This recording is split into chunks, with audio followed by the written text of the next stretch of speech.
Hola, les voy a presentar en este video lo que es el código de ética actuarial. Lo vamos a comparar tanto con otro país, en este caso Estados Unidos, y con el código de ética de la profesión de un ingeniero.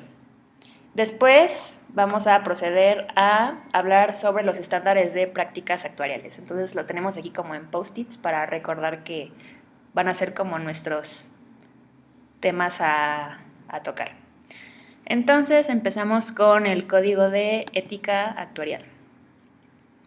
El código de ética actuarial, pues como bien sabemos, es un conjunto de reglas y principios a los que todo actuario que ejerce en México debe apegarse. Fue considerado por la Asociación Mexicana de Actuarios como su código de ética desde junio del 2012, pero que fue aprobado durante la Asamblea General Ordinaria el 26 de noviembre de 2010. O sea, en realidad fue adoptado en un principio por el Colegio Nacional de Actuarios. Entonces, este código de ética actuarial se divide en 3 secciones o aspectos. Y primero vamos a hablar de la parte de, aquí lo tengo dividido, 1, 2, 3, en principios generales. Bueno, principios generales, el segundo punto es de su ejercicio profesional y el tercer bloque, por así decirlo, son las sanciones. Entonces, nos vamos a principios generales. Esta primera sección, bueno, tal y como lo dice en ese código de ética, al principio dice todo actuario por el hecho de serlo está obligado a, y aquí tenemos 10 aspectos, ¿no? O sea, 10 puntos. Primero, está obligado a, pues, conocer obviamente este código y aplicarlo en cualquier actividad profesional. Y aquí se me hizo interesante ver lo que mencionan justo en esta parte que dice, ya sea una profesión actuarial o no. O sea, independientemente de si tu profesión es la actuaría o no, deberías de ejercer este código de ética, que se me hace como bastante interesante, como que muy universal, por así decirlo. Después, bueno, en general como que muchas veces vamos a ver que repite mucho el tema de los valores. Hay muchos valores inmersos que un actuario debe considerar al momento de ejercer su profesión. Y pues hay valores, bueno, este es el segundo punto de la primera sección. Por ejemplo, actuar con ética, honestidad, por eso Pinocho de aquí, que pues le crece la nariz cuando miente. Y actuar con ética, honestidad, integridad, imparcialidad, prudencia, buena fe, etcétera, etcétera. Después, también en la práctica profesional hay como varios puntos. Punto 3 de esta sección se divide como en varios subconceptitos, que por ejemplo, hay uno que debe de cumplir las leyes y las normas, el actuario.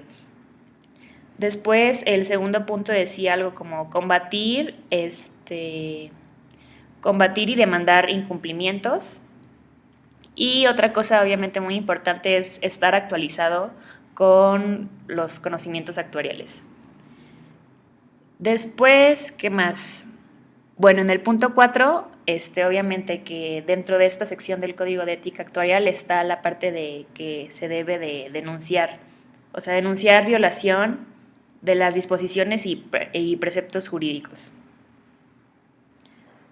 Luego, el quinto punto es el de promover una competencia honesta. Por ejemplo, que se respete que las áreas que requieran conocimientos actuariales, por ejemplo, sean tomados por profesionales de este ramo. Luego, bueno, en el punto 6 hay más valores, o sea, dice que hay que promover un ambiente de armonía y pues habla sobre la cortesía, la gentileza. De hecho, el punto 7 y el punto 8 también hablan de eso, como de responsabilidad, bueno, más cortesía, respeto profesional y evitar críticas o ataques. O sea, como que todo esto engloba en sí que promuevas un ambiente de armonía. Luego, el punto 9 de principios generales es el de reconocer logros y descubrimientos que realicen otros actuarios. Y bueno, el punto 10 también es de mantener actualizados los conocimientos, como que siempre estarte actualizando en cuanto, o si salen cosas nuevas, o sea, como ver qué aportaciones nuevas han surgido y pues estar actualizado. Ok, eso ya fue la parte de principios generales. Después, la segunda sección de su ejercicio profesional. Bueno, aquí están como los puntos más importantes, no son todos, pero son los más importantes, en mi opinión. Y, por ejemplo, que debe estar capacitado y con experiencia adecuada. También el de evitar conflictos de interés. Luego está el de describir servicios prestados, como los alcances, limitaciones, requerimientos que necesitas, etc. ¿Qué más? Bueno, igual en esta sección habla de que tienes que estar actualizado. Y otra cosa muy importante que mencionan en esta sección es que no se debe divulgar la información confidencial. Después, en la parte de sanciones, tenemos estos puntos. Y, por ejemplo, algunas sanciones, estos ejemplos de sanciones son amonestación privada o pública, que te suspendan temporalmente del Colegio Nacional de Actuarios, o una expulsión definitiva, o que tengas una denuncia ante autoridades competentes. Bueno, eso fue el Código de Ética Actuarial en México. Si lo comparamos ahora entonces con el Código de Ética Actuarial, por ejemplo, en Estados Unidos, el Code of Professional Conduct, que lo rige a estas, bueno, a más, ¿no? Pero eso son como las principales organizaciones en cuanto al mundo de la actuaría, que es el American Academy of Actuaries, la Society of Actuaries, la SOA, el Casualty Society, Actuarial Society, el Conference of Consulting Actuaries y ASPPA, que significaba ASPPA, era de Pension Professionals and Actuaries, algo relacionado con pensiones y seguros. No recuerdo ahorita qué era la ASP, pero es de Pensions Professionals, algo así, and Actuaries. Bueno, ahorita les paso el dato bien. Entonces, bueno, el Código de Ética Profesional. Es el American Society of Pension Professionals and Actuaries. Listo ya. Entonces, dentro de este código de ética vienen inmersos varios conceptos como ciertas definiciones que utiliza, la integridad profesional, estándares de cualificación, bueno, los estándares de práctica, de los cuales vamos a hablar más adelante, pero en el caso de nuestro caso, ¿no? México.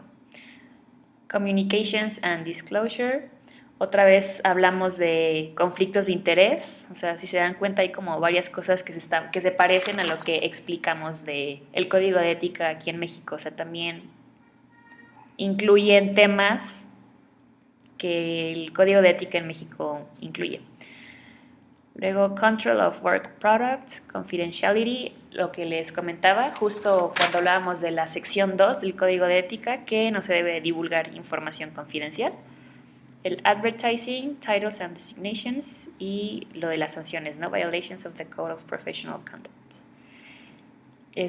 Bueno, okay, o sea, aquí ya se van dando cuenta como que sí se parece, como que los principios o puntos clave están igual, o sea, igual están aquí, como que prevalecen en este código de ética, a pesar de que es otro país.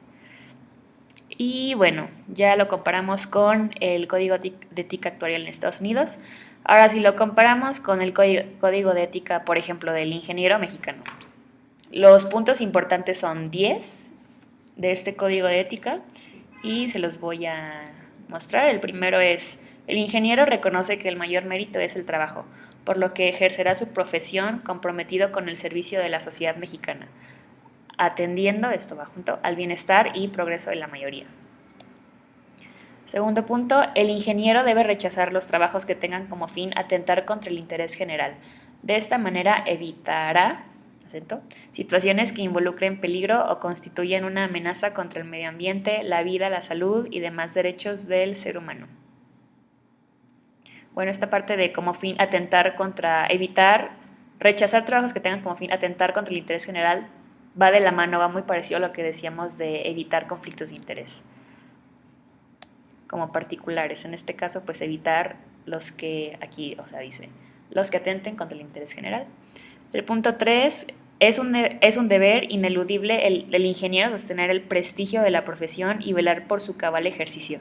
Asimismo, mantener una actitud profesional aumentada en la capacidad, la honradez, aquí vienen los valores, como mencionábamos en nuestro código de ética, o sea, valores, honradez, fortaleza, templanza, modestia, franqueza, justicia, con la conciencia de subordinar el bienestar individual al bienestar social. Luego el cuarto, el ingeniero debe procurar el perfeccionamiento constante de sus conocimientos, es lo que decíamos de actualizarse, en particular de su profesión, divulgar su saber, compartir su experiencia, proveer oportunidades para la formación y capacitación de los trabajadores, brindar reconocimiento, apoyo moral y material a la educación educativa donde realizó sus estudios. Creo que me estoy comiendo algunos acentos. De esta manera revertirá a la sociedad las oportunidades que ha recibido. Bueno, sigamos. El 5 dice, es responsabilidad del ingeniero que su trabajo se realice con eficiencia y apego a las disposiciones legales. En particular, velará por el cumplimiento de las normas de protección a los trabajadores establecidas en la legislación laboral mexicana. En el ejercicio de su profesión, el ingeniero debe cumplir con diligencia los compromisos que haya asumido y desempeñará con dedicación y lealtad los trabajos que se le asignen, evitando anteponer sus intereses personales en la atención de los asuntos que se le encomienden o coludirse para ejercer competencia desleal en perjuicio de quien reciba sus servicios. Observará una conducta decorosa, tratando con respeto, diligencia, imparcialidad y rectitud, más valores, a las personas con las que tenga relación, particularmente a sus colaboradores, absteniéndose de incurrir en desviaciones o abuso de autoridad y de disponer o autorizar a un subordinado conductas ilícitas, así como de favorecer indebidamente a terceros. 8. Debe salvaguardar los intereses de la institución o personas para las que trabaje y hacer buen uso de los recursos que se le hayan asignado para el desempeño de sus labores. Cumplirá con eficiencia, el 9, cumplirá con eficiencia que en ejercicio de sus atribuciones le dicten sus superiores jerárquicos, respetará y hará respetar su posición y trabajo. Si discrepara de sus superiores, tendrá la obligación de manifestar ante ellos las razones de su discrepancia. Y bueno, el 10 dice, el ingeniero tendrá como norma crear y promover la tecnología nacional. Pondrá especial cuidado en vigilar que la transformación tecnológica se adapte a nuestras condiciones conforme el marco legal establecido. Se obligará a guardar secreto profesional, aquí va otra vez lo de la confidencialidad. Profesional de los datos confidenciales que conozcan ejercicio de su profesión, salvo que sean requeridos por autoridades competentes. O sea, aquí lo que les digo, la parte de información confidencial igual estipulan aquí esto. O sea, algo un poco diferente de lo del código de ética de los actuarios es esta parte como de tecnología, no es como que nosotros tengamos ese concepto inmerso en nuestro código de ética. Y pues bueno, esta es la parte de, ya terminamos, la parte de código de ética, las comparaciones. Ahora vamos a entrar a nuestro último post-it, es el de estándares de prácticas actuariales. Bueno, los estándares de práctica actuarial son 9 y se los voy a como explicar brevemente cada uno. Está el estándar de práctica actuarial número 0, que es el del referente a servicios actuariales en general. Entonces, el propósito de este estándar es servir de guía a los actuarios cuando presten servicios actuariales, para darle certidumbre a los usuarios acerca de actividades actuariales y los resultados que ofrecen las mismas. Luego, el estándar número 1 es el referente al cálculo actuarial. Bueno, lo expliqué. Cálculo actuarial de la prima de tarifa para los seguros de corto plazo, o sea, vida y no vida. El propósito de este estándar es establecer los elementos y criterios del proceso de cálculo actuarial, de la prima de tarifa en los seguros de corto plazo. Y bueno, hay hay definiciones importantes dentro de este estándar, que es, por ejemplo, el cálculo actuarial, el costo de siniestralidad y la nota técnica, que bien conocemos, o sea, por nuestros cursos de MASPI, administración, entre otros, daños. Y bueno, y hay principios que menciona este estándar son 4. Por ejemplo, el primero, la prima de tarifa, que es la cantidad necesaria, como bien sabemos, para cubrir al menos el valor esperado de los costos futuros. Luego, la prima de tarifa, el segundo principio, debe garantizar suficiencia y solidez. El tercero, la prima de tarifa debe reconocer las características individuales o particulares de la unidad expuesta al riesgo. Y el cuarto principio, la determinación de la prima de tarifa debe sustentarse sobre bases actuariales. Bueno, ese fue el 1. El estándar número 2 es el cálculo actuarial de la reserva de riesgos en curso para los seguros de corto plazo. Uno de los principios contenidos en este estándar es que la reserva de riesgo en curso es la cantidad suficiente para cubrir el valor esperado de los costos futuros. Otro principio, el segundo, es la determinación de la reserva debe sustentarse sobre bases actuariales, igual que como mencionábamos en el estándar 1. Y el principio 3, otro principio es que las bases de la reserva deben revisarse periódicamente en función de las variaciones de los supuestos considerados originalmente. Estándar número 3, cálculo actuarial de la prima de tarifa para los seguros de largo plazo. El propósito de este estándar es establecer de manera clara los elementos y criterios considerados en el proceso del cálculo actuarial de la prima de tarifa para los contratos de seguro de largo plazo. Los elementos del presente estándar es de aplicación obligatoria para todos los actuarios que ejercen su profesión para instituciones y sociedades mutualistas de seguros con operaciones aquí en México. Algunos de los principios en este estándar son, por ejemplo, el valor presente esperado de las primas de tarifa, que es igual al valor presente esperado, tasa técnica o de descuento de los costos de siniestralidad. Otro principio, la prima de tarifa debe garantizar suficiencia y solvencia, igual que en el estándar que mencionamos anteriormente. Y la prima de tarifa tiene que reconocer las características particulares de las unidades expuestas al riesgo. Ahora, el cuarto es el cálculo actuarial de la reserva de riesgos en curso para los seguros de corto plazo. Pues tenemos 5 principios en este estándar. El primer principio es que la reserva debe ser igual al valor de los costos de siniestralidad, obligaciones contractuales y costos de administración, menos el valor presente esperado de las primas de tarifa futuras. El segundo principio es que los supuestos financieros de la evaluación deben ser consistentes con los productos financieros. El principio 3 nos habla de que la evaluación de la reserva debe reconocer las características de la cartera expuesta al riesgo. El principio 4, que la reserva que se constituya deberá ser la mayor de las obtenidas aplicando diferentes escenarios de tasas de caducidad.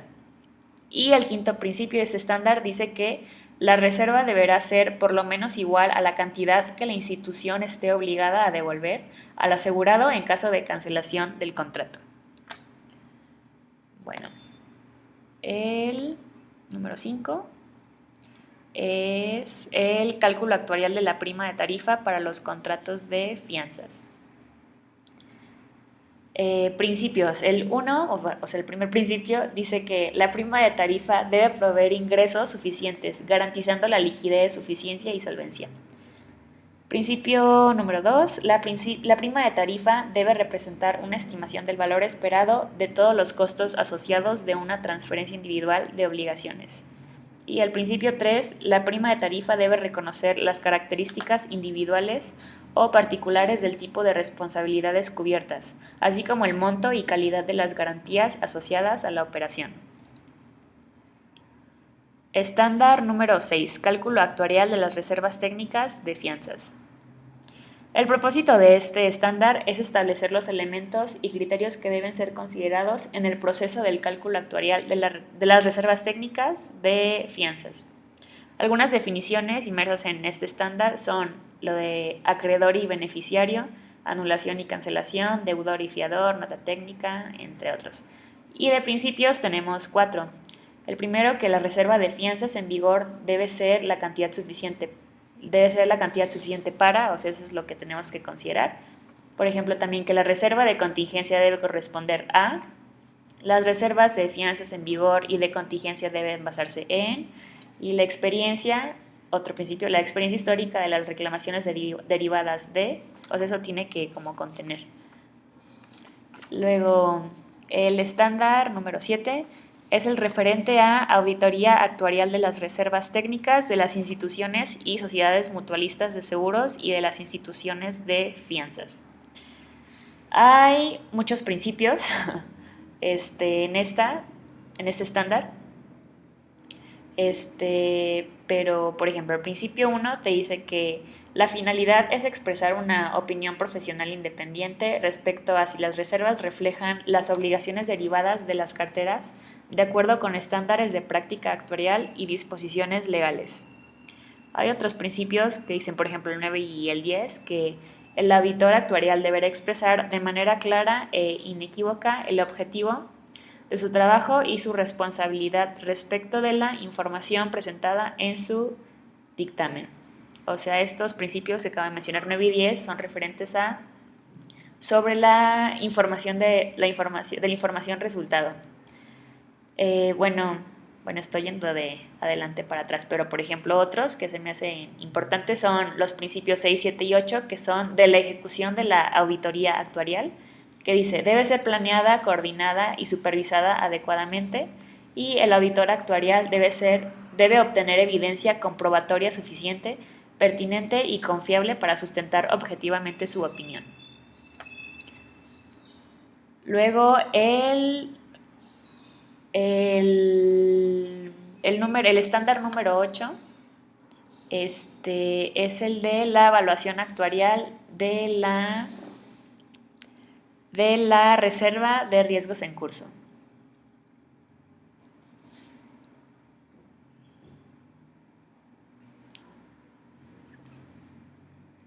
Que pues fue aprobada el 6 de julio del 2015. Y que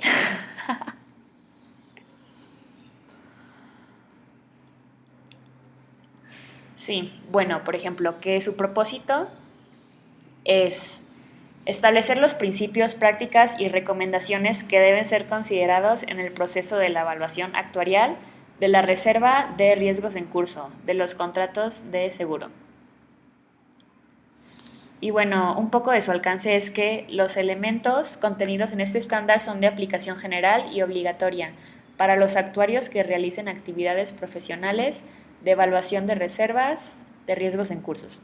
Unas definiciones aquí incluidas son, por ejemplo, ajustes, que se refiere al valor de los costos en que puede incurrir la institución de seguros por incrementos o decrementos al valor inicialmente estimado o registrado de un siniestro. También están definiciones como cancelación, costos de adquisición, costo de capital, que es lo que pues hemos visto igual en cursos anteriores, gastos de administración, todo eso.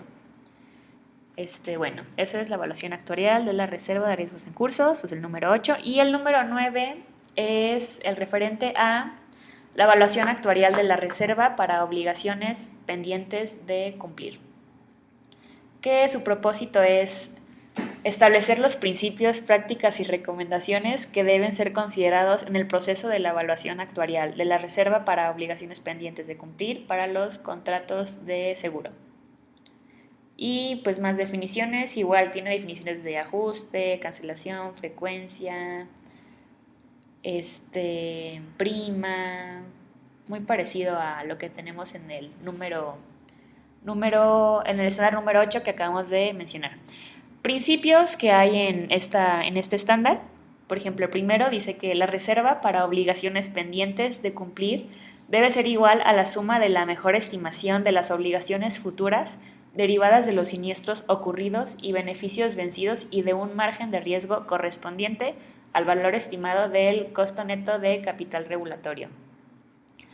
Otro principio, por ejemplo, el principio 4 dice que la evaluación de la reserva para obligaciones pendientes de cumplir debe reconocer las características de los riesgos que generan las obligaciones, pudiendo tomar en cuenta la experiencia particular de grupos o colectividades específicas con base en información estadística oportuna, confiable, consistente, homogénea y suficiente que sustente el comportamiento de las obligaciones. Y pues bueno, esos fueron todos los estándares. Y pues soy María Cristina Guzmán Solís y este es el final de la diapositiva.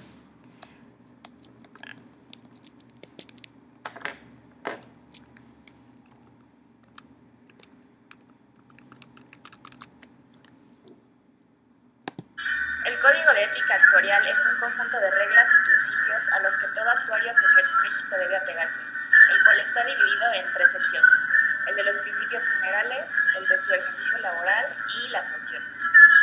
Además, como bien notamos en los ejemplos, la esencia o los puntos principales que debe cubrir un código de ética siempre están presentes, sin importar la profesión de la que se trate o inclusive del país. Por último, y resumiendo la parte de estándares de prácticas actuariales, recordemos que hay 9, y que son aquellos estándares que guían a los actuarios cuando presentan sus servicios, y estipula ciertos lineamientos, por ejemplo, en cuanto a cómo presentar los reportes en distintas áreas donde un actuario se puede desarrollar. Tal y como el nombre lo dice, son estándares de práctica obligatorios para los actuarios que efectúan labores específicas en prácticas relevantes, como por ejemplo en las relacionadas con obligaciones normativas específicas de las leyes de seguros, fianzas y pensiones. Pues es todo, muchas gracias.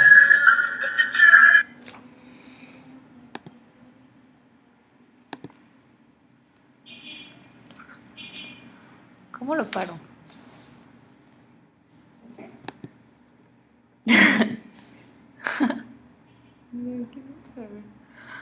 ¿Cómo era?